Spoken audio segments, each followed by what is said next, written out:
আচ্ছা দাদা, এটা কি আপনার জমি? হ্যাঁ স্যার, এটা আমার জমি। আচ্ছা, কি দেখছেন? এই ধানে পোকা লাগা আর এইসব ইত্যাদি জিনিস দেখছি। আচ্ছা, ধানে পোকা লাগে তাহলে নাকি? ধানে পোকা লাগে।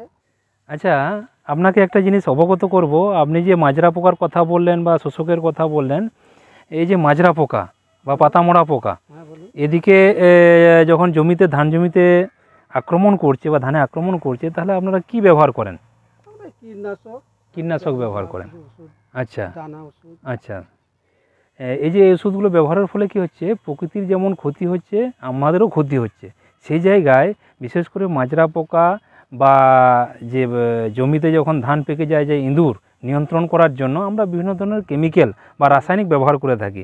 সেই রাসায়নিকের পরিবর্তে আমরা বলছি জৈবিক পদ্ধতিতে যদি আপনাকে পোকা বা ইঁদুর নিয়ন্ত্রণ করতে হয়, তাহলে এই যে পাখি বসার দাঁড় দেখছেন না, এ দেখুন, এটা টি আকৃতির, ইংরেজি টি যেমন হয় এরকম একটা দাঁড়, এটাকে বিঘা প্রতি 4টে আমরা ব্যবহার করতে পারবো। এটার কাজ কি? এখানে কি করবে, আমরা যেমন সারাদিন খাটাখাটনি করার পর বা একটু রেস্ট নিয়ে যখন টায়ার্ড হয়ে যায়, সেরকম পাখিরাও সারাদিন ঘোরাঘুরি করার পর কি করে, রেস্ট নেয়। তার সাথে সাথে কিছু কিছু পাখি আছে যেগুলো তাদের শিকার ধরার জন্য একটু উঁচু জায়গায় বসে, যেমন রাতের যে পাখি পেঁচা, সেটা কি করে, ধান যখন পেকে যায় তখন সেই পেঁচা ইঁদুর খাওয়ার জন্য ধানের জমির আশেপাশে ঘোরাঘুরি করে।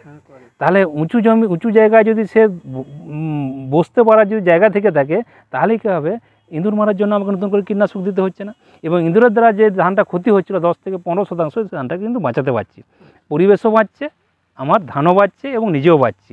সেরকম মাজরা পোকার জন্য যে ধরনের কীটনাশক আমরা ব্যবহার করছিলাম, সেই কীটনাশকটাকে নিয়ন্ত্রণ করার জন্য এই যে দাঁড়টা আমি বসিয়ে দিলাম, তাতে দেখবেন যে এখানে ফিঙে পাখি বসছে, শালিক পাখি বসছে, আরও যে অন্যান্য পাখিগুলো আছে, এই পাখিতে কী করছে, মাজরার মদটাকে খেয়ে দিচ্ছে।